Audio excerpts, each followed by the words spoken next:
How you doing? I just want regular, no sugar today. You got it. Thanks. Hello. Hi. Did you eat that whole thing today? Yeah. Yeah. That's Hi, how you doing? She's getting big, huh? Good. Yeah, she is big. Great haircut. Yeah. Yeah, looks cute. Well, let's go. Nice to see you. Thanks a lot. If only child abuse were this easy to recognize. If you even suspect abuse, call 1-800-4-A-CHILD. All calls are anonymous and confidential. Trust your instincts.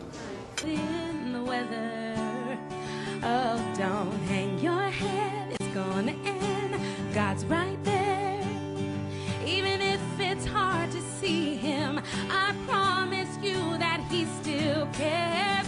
When the waves are taking you under, hold on just a little bit longer. He knows that this is gonna make you stronger, stronger. The pain ain't gonna last forever, and things can...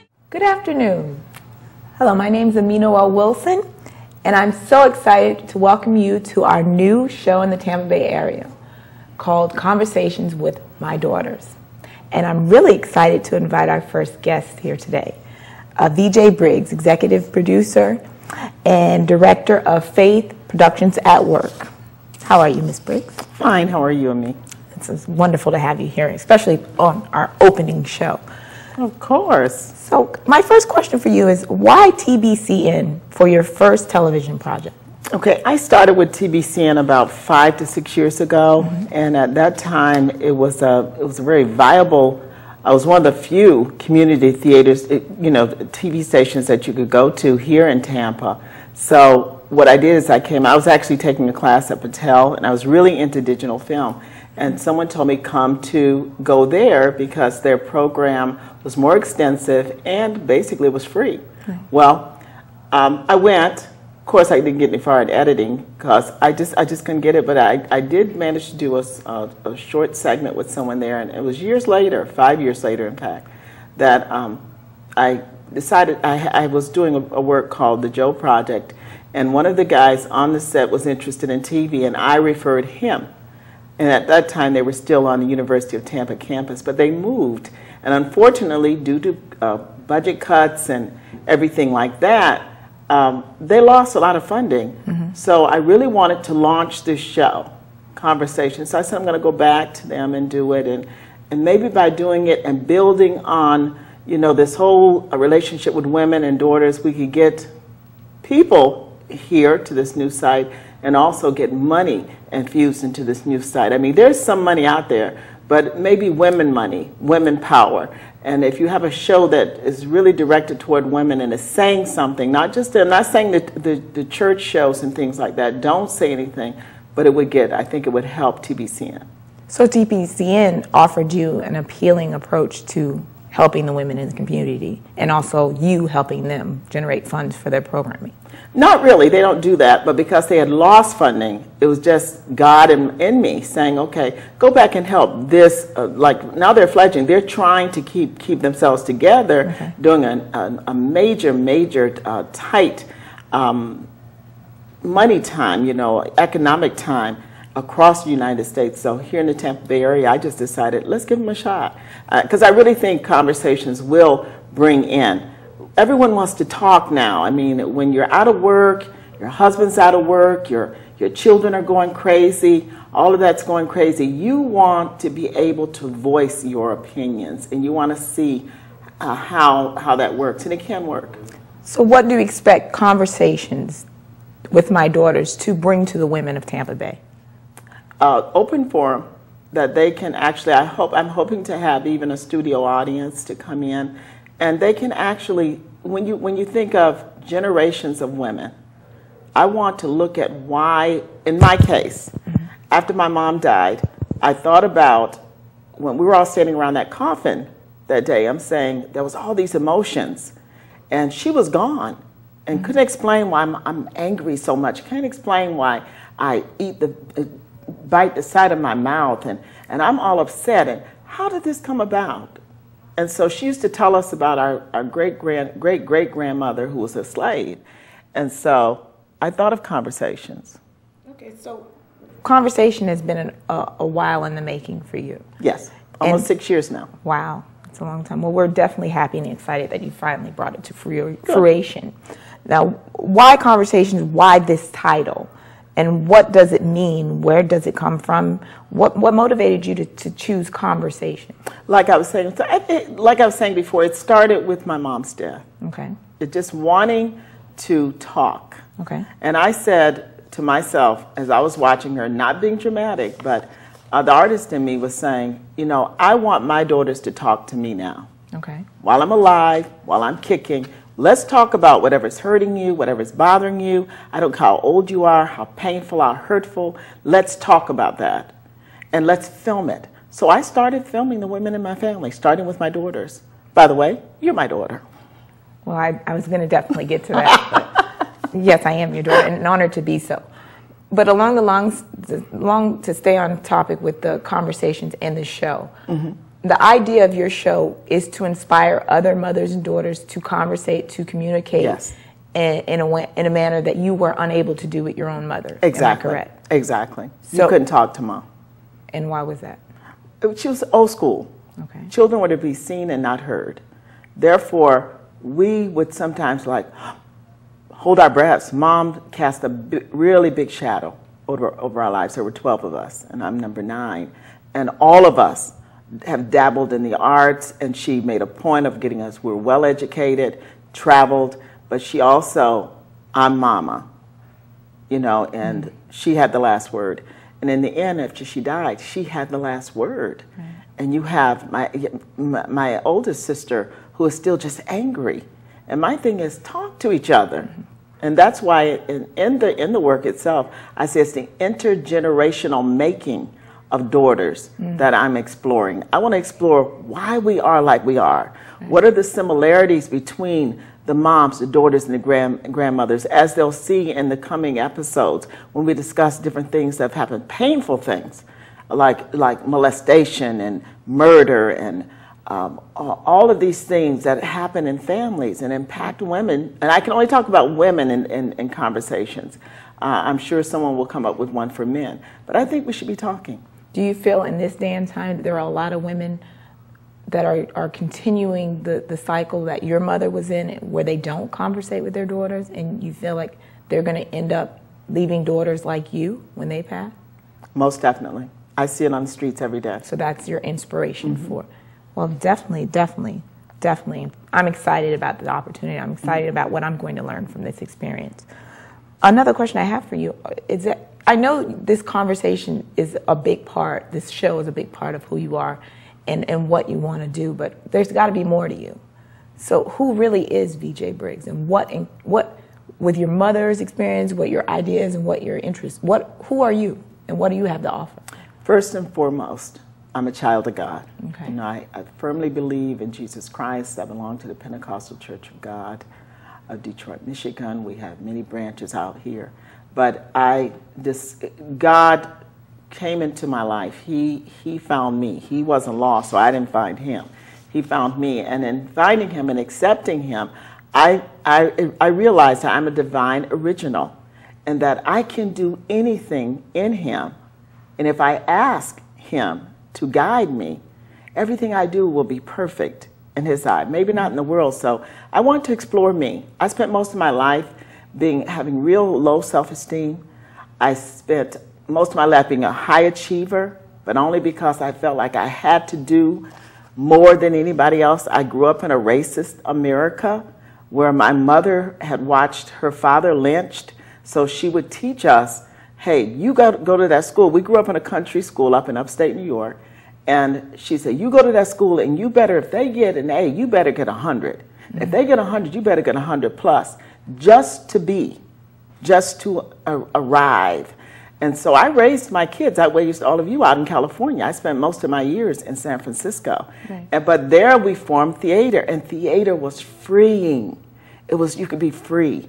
And I was a writer, and you could write things. I wrote the first hooker play in San Francisco, The Night the Streetwalkers Walked. And it was about hookers rebelling and protesting and striking against their pimps. And I don't know if you remember, you were very little, and we had Margot St. James, and we had Cast Off Your Old Tired Ethics, Hump, Hookers United, Mostly for Profit. We had all of this, and I was on TV out there, and I'm like, whoa, I take it to my church though. Oops, slam dunk.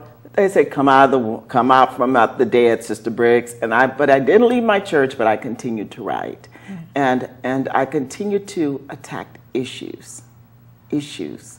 And even to this day, sitting here at TBCN in Tampa, Florida, I'm still looking and I'm still writing and I'm still saying, you know, hey, Faith at Works Productions is based on the fact that now art and faith-based organizations are coming together and they're creating really great art for the Christian community, because for so long, I don't think it was.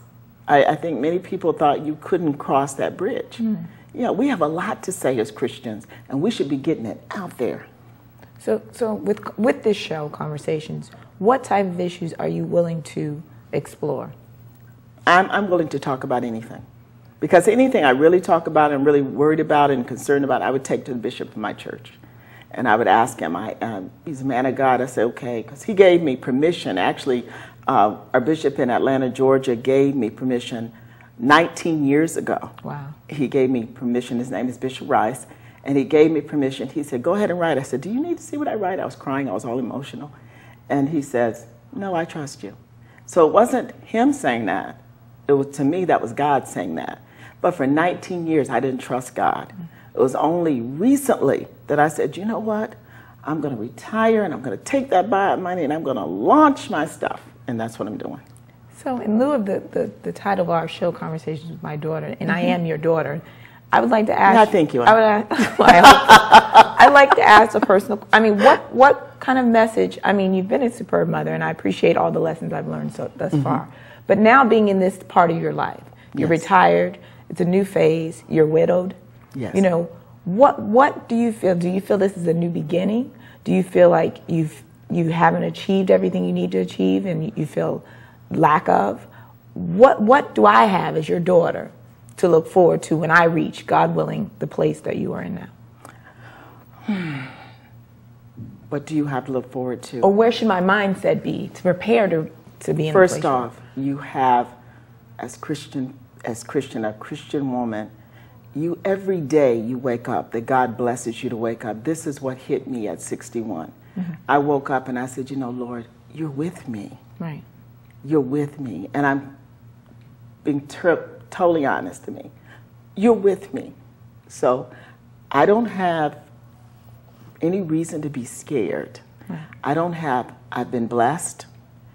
He said, I'll bless the works of your hands. He said, you don't have to stay. And I even, when I was about to take early retirement and everything, I was frightened and I went to Bishop and I waited for his word, because it wasn't the man. People get it all mixed up. It's the God in him. Right. And so what happened is I waited, and literally I didn't get an answer until 3 days before cutoff that we had to submit. And he said, take it. And that was like God saying to me, take it. And what I say to you, when God say take it, the sky's the limit.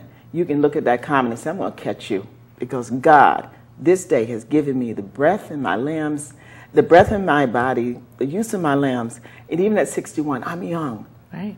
And I can, like Lauryn Hill, the re-education of me, I can re-educate myself. Right. Every minute he gives me, I can still read great books. I can still write. I can still do this. I can sit on the stage with my youngest daughter and encourage her that you can still talk to your mom. I can do this. And this is what I would give you. You have 2 daughters. And the encouragement we give our daughters is not, oh, no, you can't do that. It's yes, you can. Right. You have Christ. You can do anything through him that strengthens you. Right. And I'm not turning this into a forum for him, but yes, I am, because he's the reason that I get up. He's the reason that I can wake in the middle of the night and when I'm scared saying, oh, my God, I'm spending this money. God, and he says, I got this. Baby girl, I got this. That's God. And he's saying, just go. Go. And that's what I say to you. Every day you can re-educate yourself. You can't go back, but you can sure go forward. And you can try all this stuff. People say, you crazy, 61, you should be sitting in Jamaica somewhere. I said, I want to do, I got a book out there. I got a play out there. I got this show. There's a 4th thing. I have a screenplay about vampires. I'm doing my Vampire Online thing with Trey. You know, I'm doing all the things that I want to do. I'm even going to ride a bike and not run into a building. I'd like to see that. Again. And I'm going to learn to skate. These are the things that I've done. As your daughter, do not go back to that. I don't think skating is a good idea. I really don't think skating is an option. I'm with everything else, and I'm very encouraged to hear all the things you've shared with me. That and in lieu of all those things, now you told us a while ago about how we grew up in California mainly, yes. But you've also been well traveled. You've yes. lived in quite a few places. Yes, I have. Now, in relation to all those the places you've been and the places you've lived and the women you've met, when you came to Florida, how do you see the difference, or how do you see the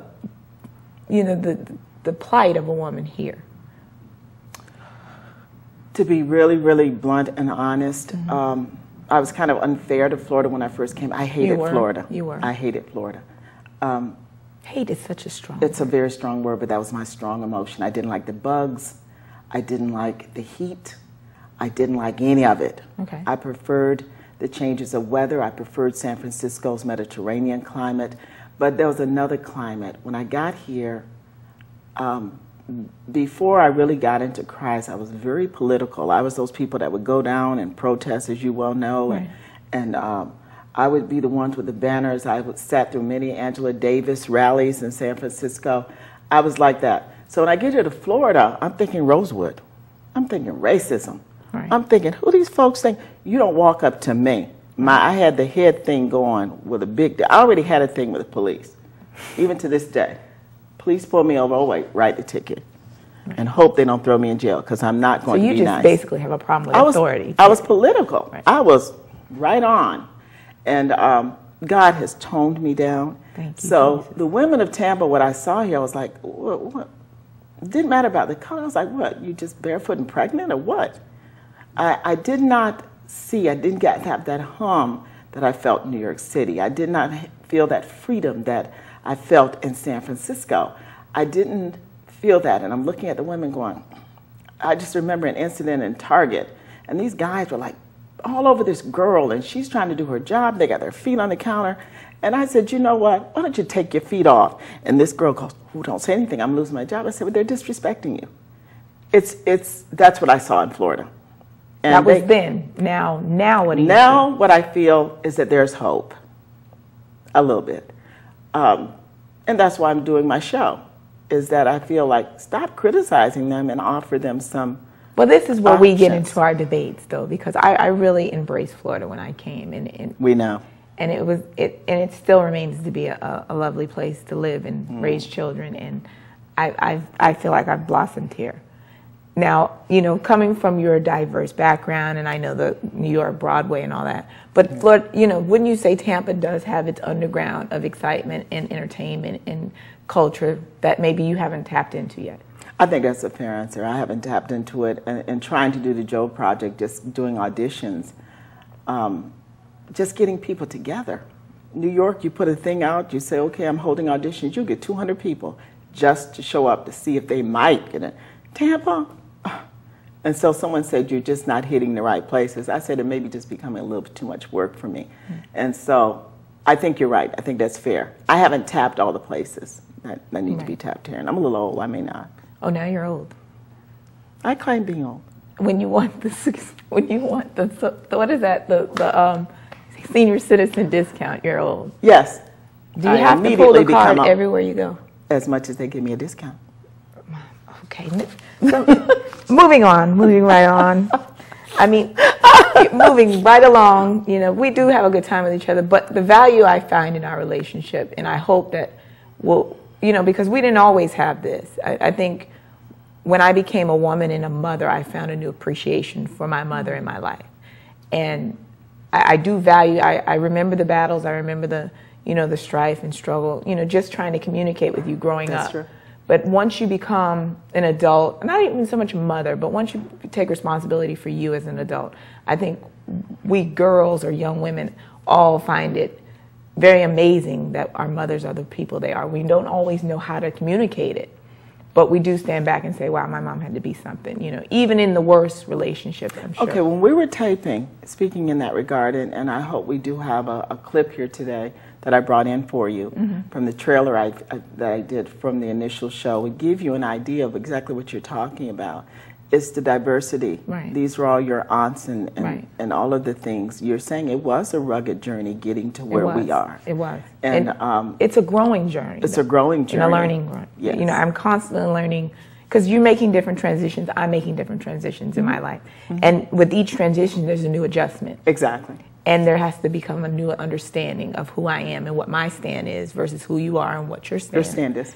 And it doesn't always mesh. I mean, we're sitting here talking very nicely and communicating, but it's not always peachy Not always, cream. no. And it shouldn't be. You know, any work relationship should have some form Right. of you know, strife in it a little bit.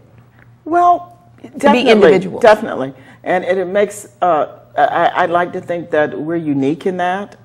I don't think we are. I'm hoping that this show will bring that out, that your mothers and daughters and grandmas, either you fight all the time and there's a reason for it, or like you say, you have hiccups along the way, like we do. There are moments when we're not always getting along. Right. But I do appreciate that you will appreciate my stand.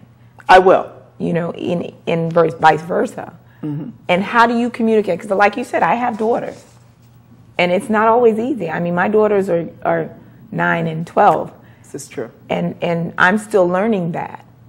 And I take a lot of our relationship and applying it to my daughters and what I want from them and how I want them to perceive themselves. Because you did mention not too long ago in this conversation that you did have self-esteem issues.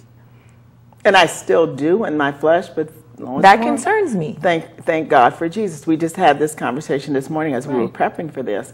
And I made a statement, and you were saying in regards to my marriage and your dad, and you were saying, you're still like that? And I'm saying, yes, they don't go away. They're scars. They're like tattoos that become a part of you. And by the grace of God, He makes it easier. He makes you see yourself. Like only recently have I woke up in the morning and say, you know what? I've been on every diet there is. Every diet. Here you go.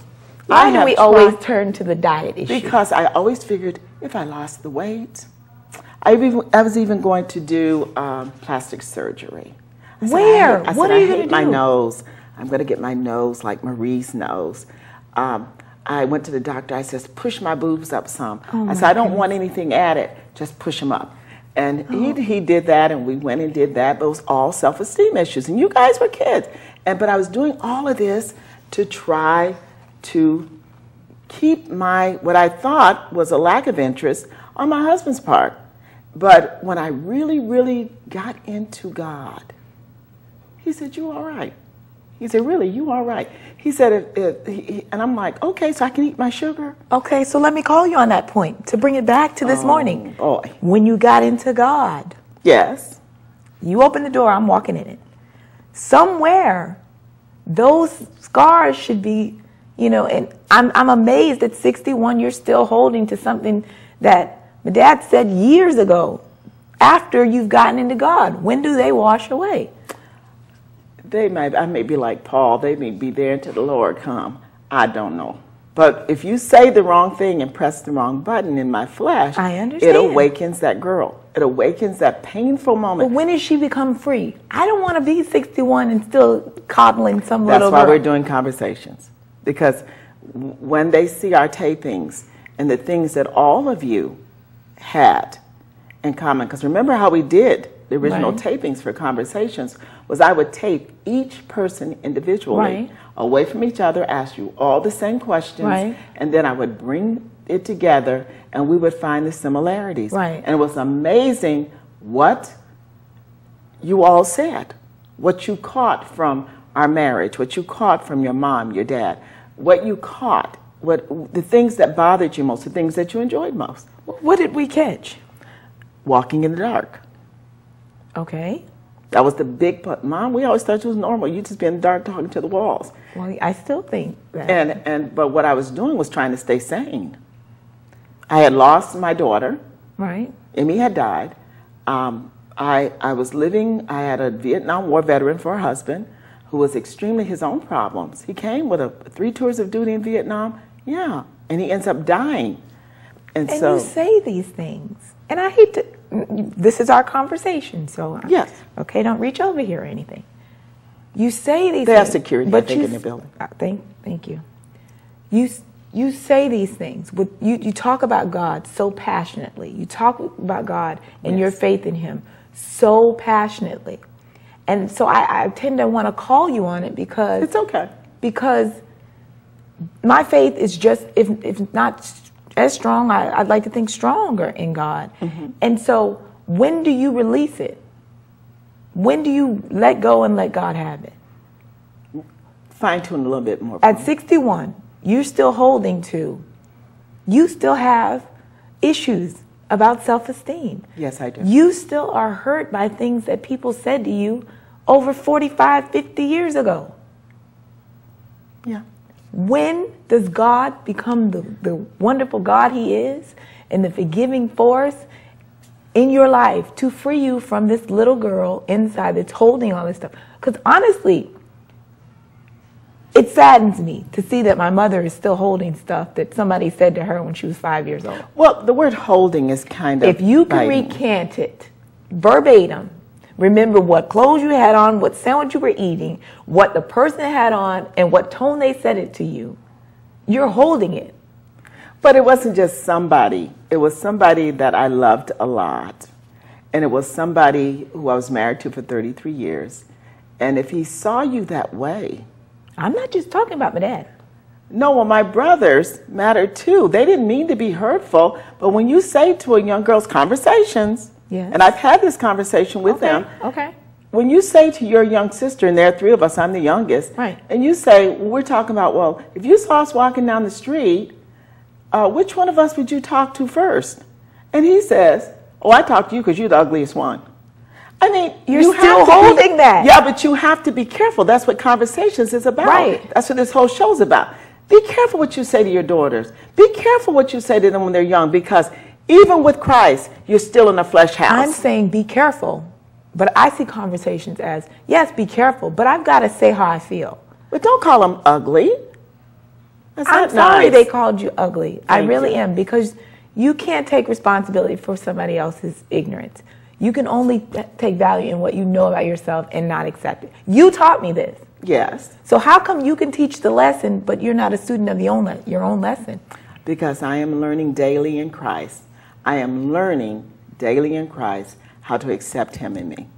And when he shines through, right. all the scars go away. Right. I don't mind. You were here the other day. You were here yesterday. Why do you think we're talking about when our it? producer said something. He said something, and he don't even know what he hit on. He hit a button, and he didn't even mean to hit that button. And thank God, he's also a man of God, and he just kind of said, well, I guess she's having a bad day. And he moved on. But you that is caught my it. question to you. When God releases me from it, I will be released. But you have to want to be freed. I want to be free. Then you have to let it go. I don't even know it's there until something like that happens. It's that button that people can press in you. And I want it gone. Right. I pray for it all the time. When people hear me praying in church, and once more we're talking about conversating even with God, and they say, she be getting all detailed. I'm saying, yes, Lord, because I got to tell you exactly where I am, because that's the way you made me. It concerns me. It's a concern for me, because we are a lot of what our parents are, our mothers. Particularly women are a lot of, if your mother's involved in your life, you tend to have a lot of her characteristics. And my concern of the whole idea of this conversation, I do have 2 daughters, and I don't want, first of all, I don't want to be 61 and still dealing with self-esteem issues. I don't want to pass that on to my girls and have that a part of their lineage.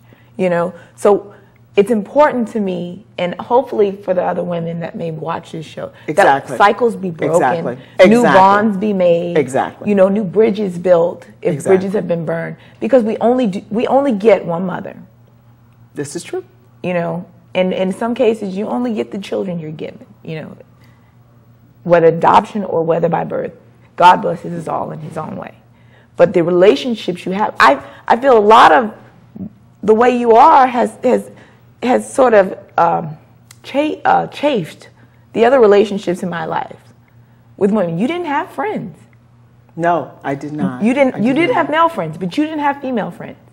But I don't think, see, You did not have female friends. I had male friends. Right, and I think a lot of... Not lovers, I had friends. Right. Men were my total friends. friends. Yeah. But what I'm saying is, watching that grow up, what do you think that told me about women in relationships? You know, outside, not you know, out lesbian or anything. I'm just talking about relationships. Right. You know, just being friends. I don't have a lot of girlfriends. You know, is that because I grew up in a house where my mother didn't have any girlfriends? And that is what I think, just getting back to, because this whole show today is to introduce conversations, Right. and this is what needs to be doing. This is real. Right. This is what we call real time Right. now. For you to even bring up the subject matter of how it impacts your life. Right. And that's what I want to look at. I want And to who look better at to do it with? And we are the first family of this whole thing. And If all I of can't you, be real, how can I expect anybody to come else here and be real?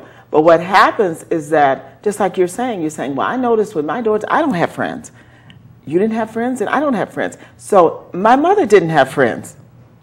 My mother didn't have friends. And I noticed, though, Mom, or Miss Briggs, whatever you want me to call you at this moment, is that when I do get friends, Yes. sometimes you are jealous. For a moment, remember, but I will tell you that It arises. It arises.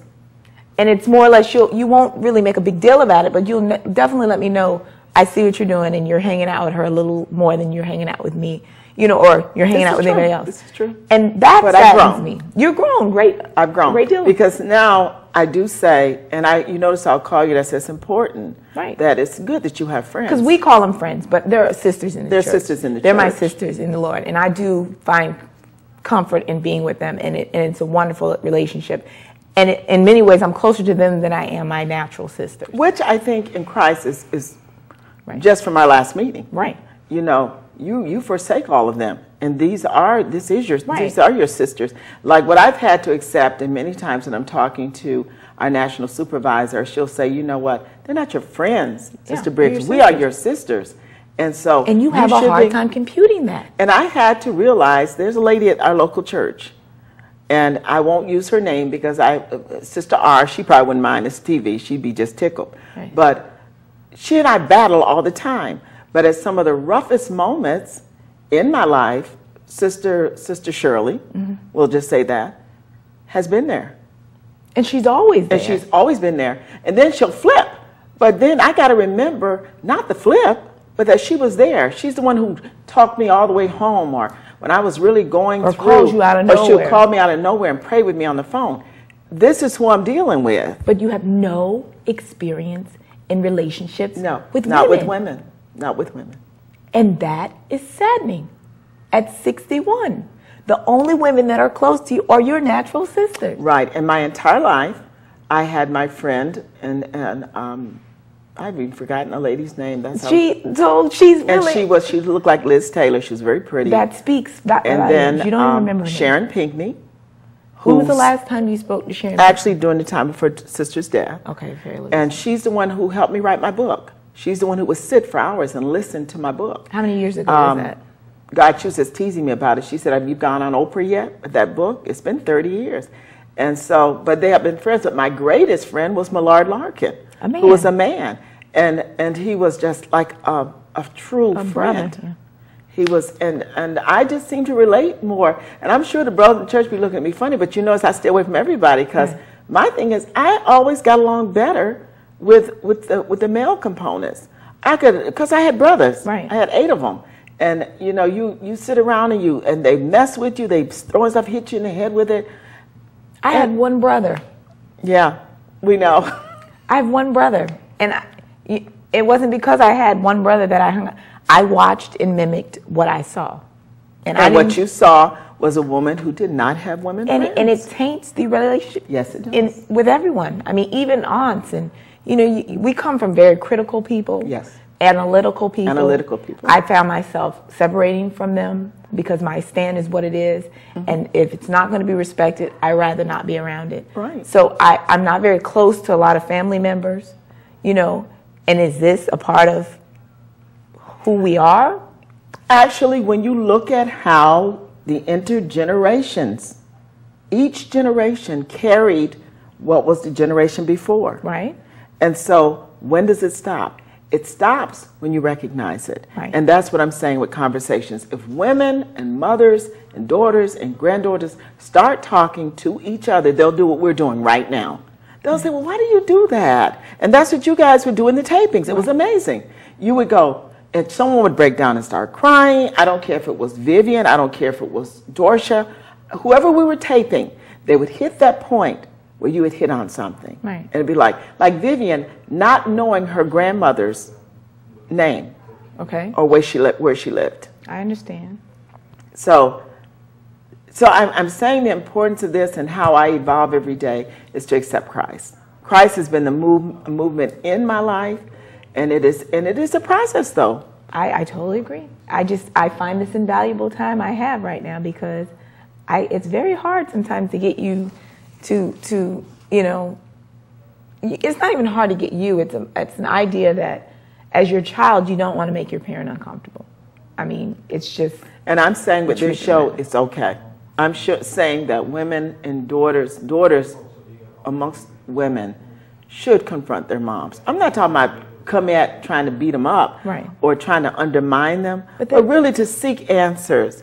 And I think a show with a forum like this will do that. But for speaking for daughters, and also as a mother, I mean, but for daughters, that playing field has to be leveled, and we have to feel welcomed to come to you as our mothers and say, this is what I'm going through, and not feel judged, not feel reprimanded, like we're going to be reprimanded, but just to be heard. And hopefully in our discussion, we could come together and find a road that's for us to travel on. That's what I'm hoping out of all the projects I'm doing, even spending the first show, the welcoming show to the Tampa area, and selecting you as the host, was to let them know that, hey, I'm willing. I'm not going to say, oh, well, we're going to do this, and we're going to sit back and go, hee, hee, hee. No, I'm willing to take my family out first. We'll be the guinea pigs. We're the trial run. You know, let's look at where I came from. Okay. Let's look at everything that makes me who I am. Okay. Well, I appreciate that, and I find it invaluable that you saw that in me.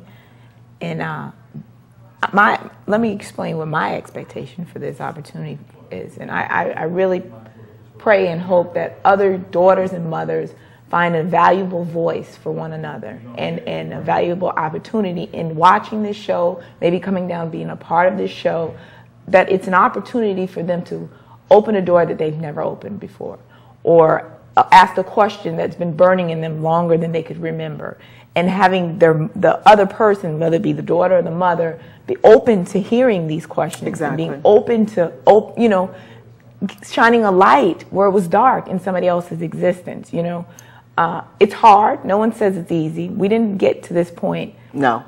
By on a bed of roses. You know, it was difficult, and it's still a work in progress. You know, we have our days, but the idea of this whole show is to really explore how close we can really become as mothers and daughters, you know, and accept one another without any preconceived notions, with the true idea of unconditional love.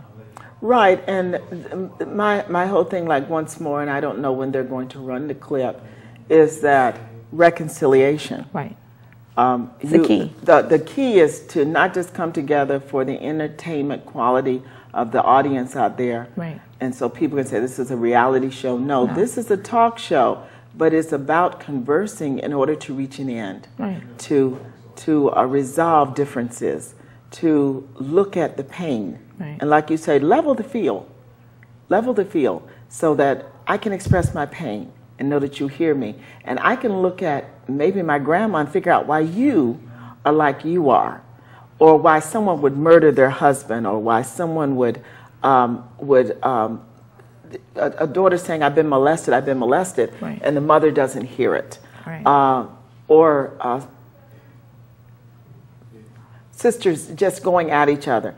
All of that needs to be addressed, and that's what I'm hoping conversations will do. So you brought a clip with you today, Ms. Yes, the clip is actually a trailer for conversations that I made some years back, but it will show you the different women that were interviewed and the different topic matter that we're going to be discussing. So if they run it, you can get a taste of what conversations. All right, well, we'll go to the clip. We can go to a clip now. These are not actresses. This is real time, raw, passionate, emotional, a peek into my living room, into my life. The descendants of a slave woman, Matt Lee, comes together to courageously confront growing up African American and female in America, the intergenerational making of daughters. We were mothers before we were women. First knew you were pregnant with Sharon. I went to go get a physical for dance class, and they did a series of tests, and the doctor came in the office and told me that I was pregnant. He went on to tell me that I was 7 months pregnant. 7 months pregnant? Yes. How old were you? I was 17. I later found out that there was a bet going. And after I found out about it, he wanted nothing to do with me. I ended up getting pregnant the first time I ever had sex. What's the bet about that? That he could have sex with me. Because you were so highly attractive, so desirable in the school, and so your virginity was lost to a football player who, on a bet, decided to have sex with you. Yes. Molestation?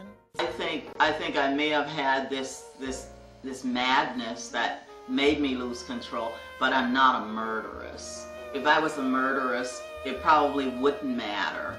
In fact, the times David beat me, bounced me off the walls, I'd drive myself to the hospital with bleeding, cut under my eye, and you know, what is your definition of a murderer? and I still stayed with him. If I had been a murderess, he would have had his throat cut in his sleep. Sexual. With courage, faith, and love, daughters confront mothers. Somebody should have been there for me. Who did I have to follow? No, who did you want to be there for you? Not somebody, who? Mom, I wanted you there. I did. I wanted my dad there, but it was temporary. We would go to church, leaving church, he would stop at the drug house, come home and go to the bathroom or the toilet and shoot up.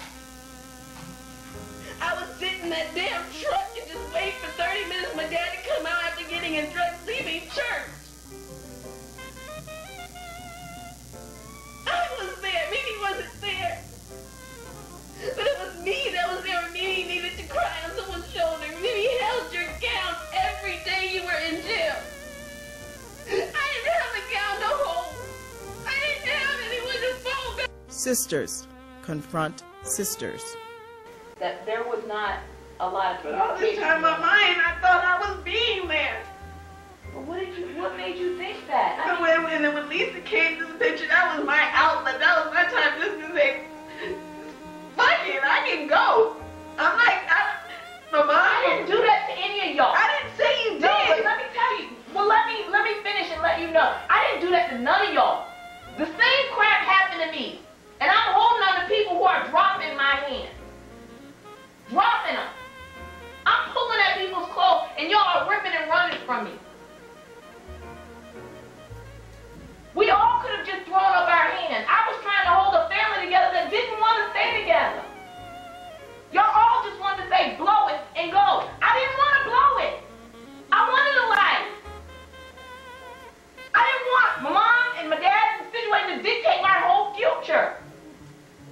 I couldn't get with y'all and smoke pot. Reconciliation rules the day. Girl, she's gonna end up hating me because I'm so goddamn selfish and self-centered and self-involved that I'm gonna do that to her too. And I just want y'all to know that I'm so sorry for that. I'm so sorry that I did that to you because I didn't know how to act. I think I hated you for stealing. I hated you that you did that and you left us. And I had to take care of them, and I was so angry at you, and I wanted everybody to goddamn suffer.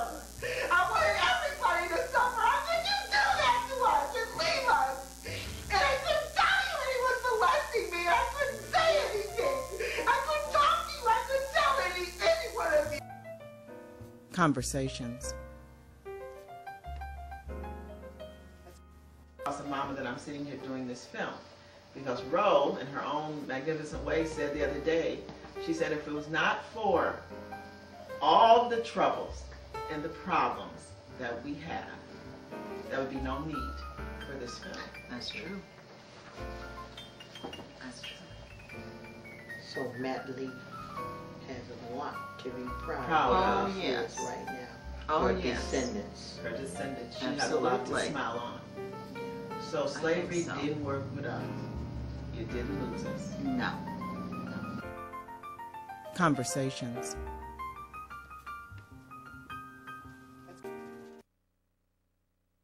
What we just witnessed there, what exactly was that?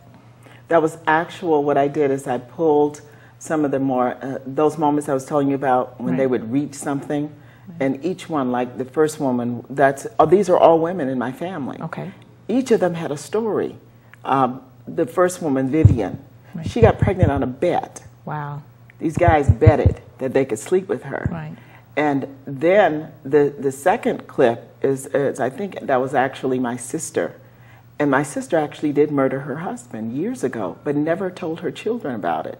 She gave them a story about it.